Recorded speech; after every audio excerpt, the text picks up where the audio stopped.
नमस्कार दोस्तों, आपके अपने चैनल हमारे संस्कार में आपका बहुत बहुत स्वागत है। आए हैं सो जाएंगे राजा रंक फकीर, एक सिंहासन चढ़ चले एक बंधे जंजीर। अर्थात ये संसार आवागमन का एक ऐसा स्थान है जहाँ से हर किसी को जाना पड़ता है। आवागमन एक ऐसा चक्र है जिससे कोई भी नहीं बच पाता। इसीलिए कहते हैं कि जो संसार में आया है उसे एक ना एक दिन जाना ही पड़ेगा। मगर यह सच्चाई हमें जब समझ में आती है जब हमारा अंत समय आ चुका होता है, नहीं तो हम पूरा जीवन इन्हीं चीज़ों में निकाल देते हैं। हमें इतना कमाना है, ये करना है, ये जोड़ना है, आपस का लड़ाई झगड़ा, एक दूसरे से जलन रखना।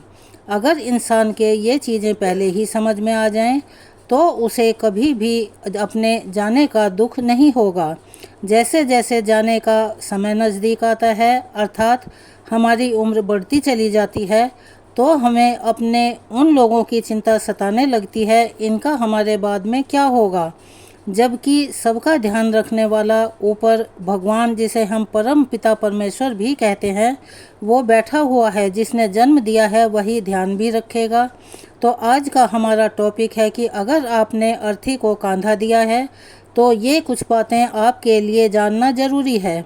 अगर आप हमारे चैनल पर नए हैं और अभी तक आपने हमारे चैनल को सब्सक्राइब नहीं किया है तो प्लीज़ हमारे चैनल को सब्सक्राइब करें, वीडियो को लाइक करें, ज़्यादा से ज़्यादा शेयर करें ताकि यह जानकारी और लोगों तक भी पहुंच सके, उन्हें भी इसके बारे में जानकारी मिल सके। बेल आइकन को दबाना ना भूलें ताकि हमारी आगे आने वाली वीडियो की जानकारी नोटिफिकेशन के ज़रिए आपको मिल जाया करे। तो चलिए शुरू करते हैं अपना आज का टॉपिक। जो भी व्यक्ति अंतिम यात्रा अर्थात शव यात्रा में शामिल होता है या फिर शव को कंधा देता है तो उस इंसान को कुछ सावधानियां बरतनी अति आवश्यक होती हैं। अगर वो ऐसा नहीं करते तो जिस अंतिम यात्रा या शव यात्रा में शामिल हुए हैं, जो कि पुण्य का काम माना जाता है और बहुत शुभ माना जाता है, वही उनके दुख का कारण बन सकता है। आज हम आपको बताने जा रहे हैं कि आपको अंतिम यात्रा के दौरान कौन कौन सी सावधानियां रखनी चाहिए। लेकिन इससे पहले आपको बताते हैं कि कैसे एक अंतिम यात्रा और शव यात्रा को देखने से आपकी सभी मनोकामनाएं पूर्ण होती हैं। ऐसा माना जाता है और हमारे वेद शास्त्रों में भी वर्णित है कि जब भी कोई शव यात्रा या फिर अर्थी दिखे तो उसे दोनों हाथ जोड़कर सिर झुकाकर प्रणाम करना चाहिए और साथ ही शिव के नाम का जाप भी करते रहना चाहिए। शास्त्रों के अनुसार जो मृत आत्मा संसार को छोड़कर जा रही है वह अभिवादन करने वाले इंसान के तन मन से जुड़े सभी प्रकार के दुख और क्लेश हर कर अपने साथ ले जाती है। अब हम आपको बताते हैं कि एक अंतिम यात्रा में शामिल होने वाले इंसान और अर्थी को कंधा देने वाले व्यक्ति को ऐसा करने के बाद क्या करना चाहिए, कौन कौन सी सावधानियां बरतनी चाहिए। ऐसा माना गया है कि जब किसी इंसान की मृत्यु होती है तो उसके दुश्मन भी उसकी अंतिम यात्रा में शामिल होते हैं, क्योंकि मृत्यु एक अटल सत्य है, वह सभी को आनी है। सभी को उसी जगह पर अपने आखिरी समय में जाना है। मृत्यु के बाद वो सभी मनमुटाव उस मृत व्यक्ति के साथ ही चले जाते हैं। लेकिन आप में से कई लोग ऐसे भी होंगे जिन्हें इस बारे में कोई जानकारी नहीं होगी कि अंतिम यात्रा में शामिल होने के बाद उन्हें क्या क्या सावधानियां बरतनी चाहिए। हमारे शास्त्रों में ऐसा वर्णित है और हिंदू धर्म के मतानुसार भी अगर कोई व्यक्ति किसी की अंतिम यात्रा में शामिल होता है और उसकी अर्थी को कंधा देता है तो उस इंसान को हर कदम चलने पर एक यज्ञ के समान पुण्य मिलता है और साथ ही उस व्यक्ति को उसके सभी पापों से भी मुक्ति मिल जाती है। लेकिन ऐसा करते हुए आपको ये ध्यान में रखना होता है कि जब आप शव को लेकर शमशान घाट में प्रवेश करेंगे तो वहां आपको किसी भी प्रकार का कोई अनुचित व्यवहार या फिर किसी की बात में हंसी मजाक नहीं करना चाहिए। अगर कोई भी व्यक्ति किसी तरह की अनुचित गतिविधि करता है तो समय आने पर उसे भगवान को इसका जवाब देना पड़ता है। साथ ही उसे ये भी समझना चाहिए कि उसे भी अंतिम समय में यहीं पर लाया जाएगा और उसके साथ भी ऐसा ही होगा। इसके बाद अंतिम संस्कार में शामिल हो रहे सभी व्यक्तियों को ये ध्यान रखना चाहिए कि अंतिम संस्कार की क्रिया होने के बाद बिना मुड़े किसी नदी या फिर तालाब में कपड़े पहने हुए ही स्नान करना चाहिए और मृत व्यक्ति के नाम पर जल अर्पण करना चाहिए। भगवान से ऐसी प्रार्थना करनी चाहिए कि उसकी आत्मा को मोक्ष दें और शांति दें। ऐसा करते हुए बिना कुछ बोले घर की ओर चल देना चाहिए। इसके साथ ही आपको ये भी ध्यान रखना है, जब आप अंतिम संस्कार से लौट रहे हों तो कभी भी आप भूलकर भी चलो शब्द का इस्तेमाल ना करें, क्योंकि जब तक मृत व्यक्ति जीवित था तब तक उसका आपसे सीधा संबंध था और मरने के बाद वो व्यक्ति प्रेत योनि में प्रवेश कर चुका होता है, जिसके कारण अगर आप लौटते वक्त चलो शब्द का इस्तेमाल करते हैं तो वो इंसान प्रेत रूप में आपके साथ भी आ सकता है। इसी वजह से शमशान घाट से लौटते वक्त आपको चलो शब्द का इस्तेमाल भूलकर भी नहीं करना चाहिए। वहीं हमारे शास्त्रों में ऐसा भी बताया गया है कि एक ऐसा नियम यह भी है कि जो व्यक्ति ब्रह्मचर्य का पालन करते हों वो व्यक्ति अपने माता पिता और गुरु के अलावा किसी भी अन्य व्यक्ति को, चाहे वो उनका कितना भी प्यारा हो, कंधा नहीं दे सकते और ना ही किसी व्यक्ति की शव यात्रा में शामिल हो सकते हैं। अगर वो व्यक्ति ऐसा करते हैं तो इससे उनका ब्रह्मचर्य खंडित माना जाता है। इसी तरह अंतिम संस्कार से लौटने के बाद सभी को नीम की दातून करनी चाहिए या फिर नीम के पत्ते चबाने चाहिए और फिर लोहा, अग्नि, जल, पत्थर का स्पर्श करना जरूरी होता है। दरअसल एक मनुष्य के भौतिक शरीर के अलावा पूजा से बने कई अन्य शरीर होते हैं जो शमशान घाट के संपर्क में आने से दूषित हो जाते हैं और अगर आप शमशान घाट से आने के बाद इन चीज़ों को स्पर्श करते हैं तो इनसे शरीर की अशुद्धियां खत्म हो जाती हैं।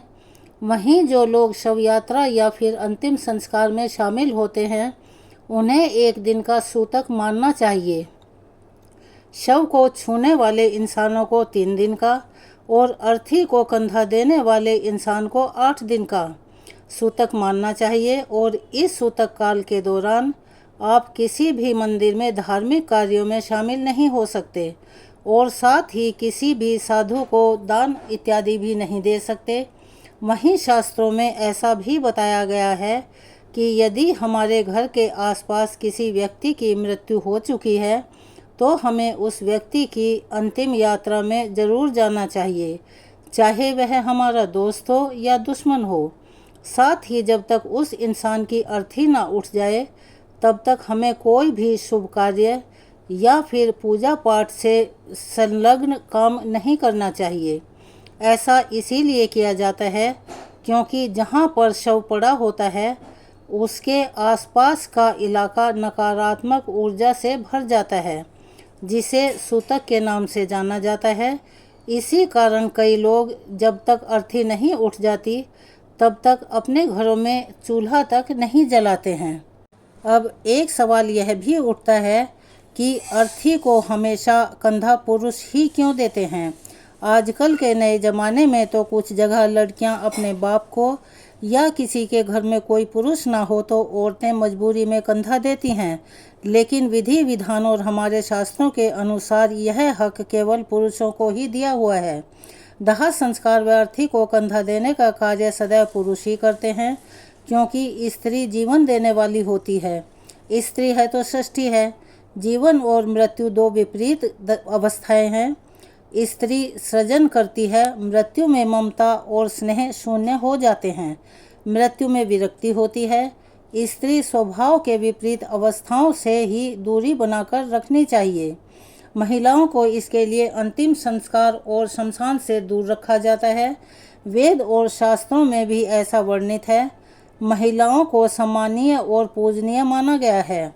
स्त्री को पुरुषों की अपेक्षा घर गृहस्थी के अनेक काम करने होते हैं। शमशान जाने के बाद स्त्री के कोमल हृदय और उसकी मन की दशा में कोई बदलाव न आए, जिससे मानसिक स्थिति व्यथित हो सकती है। इसीलिए हर स्त्री को शमशान के और अंतिम संस्कार की प्रक्रिया से दूर रखा जाता है। कुछ स्थानों पर तो किसी भी समय दाह संस्कार कर दिया जाता है, लेकिन कुछ जगह दाह संस्कार सूर्यास्त के बाद नहीं करते हैं। गरुड़ पुराण में ऐसा बताया गया है कि सूर्यास्त के बाद कभी भी दाह संस्कार नहीं किया जाता। वहीं अगर किसी की मृत्यु रात के समय हो जाती है तो उसका अंतिम संस्कार दूसरे दिन किया जाता है। इस विषय में ऐसा माना जाता है कि सूर्यास्त के बाद दाह संस्कार करने से मृतक की आत्मा को परलोक में कष्ट भोगना पड़ता है। साथ ही अगले जन्म में उसके किसी अंग में दोष हो सकता है। यही कारण है कि सूर्यास्त के बाद दाह संस्कार नहीं करते। वहीं जब किसी व्यक्ति का दाह संस्कार किया जाता है तो उस समय एक छेद वाले घड़े में जल लेकर चिता पर रखे शव की परिक्रमा की जाती है। साथ ही बाद में इसे पीछे की ओर पटक कर फोड़ दिया जाता है। इस संबंध में पौराणिक मान्यता है कि ऐसा करने से मृत व्यक्ति की आत्मा का उसके शरीर से मोह भंग करने के लिए यह प्रक्रिया की जाती है। इसके अलावा इसके पीछे एक और भी रहस्य की बात है। ऐसा कहा जाता है कि मनुष्य का जीवन घड़े की तरह मृत होता है। इसमें भरा पानी मनुष्य का समय होता है। कहते हैं कि जब घड़े से पानी टपकता है तो इसका मतलब यह होता है कि आयु रूपी पानी हर पल टपकता रहता है और अंत में सब कुछ त्याग कर जीवात्मा में प्रवेश कर जाता है। इसीलिए ये हमारे हिंदू धर्म की कुछ परंपराएं हैं जो कि सबको जानना चाहिए और इन्हें फॉलो भी करना चाहिए। तो यह जानकारी आपको कैसी लगी, कमेंट्स बॉक्स में अपनी राय लिखकर अवश्य बताएं। अगर आप हमारे चैनल पर नए हैं और अभी तक आपने चैनल को सब्सक्राइब नहीं किया है तो प्लीज़ हमारे चैनल को सब्सक्राइब करें, वीडियो को लाइक करें, ज़्यादा से ज़्यादा शेयर करें ताकि यह जानकारी और लोगों तक भी पहुंच सके।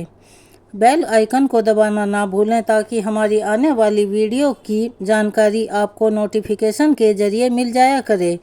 अपना सहयोग और प्यार हमें ऐसे ही प्रदान करते रहें ताकि हम और उत्साह के साथ आपके लिए जानकारियां जुटाएं और आपके समक्ष प्रस्तुत करें। कमेंट्स बॉक्स में ओम नमः शिवाय, हर हर महादेव लिखना ना भूलें। धन्यवाद।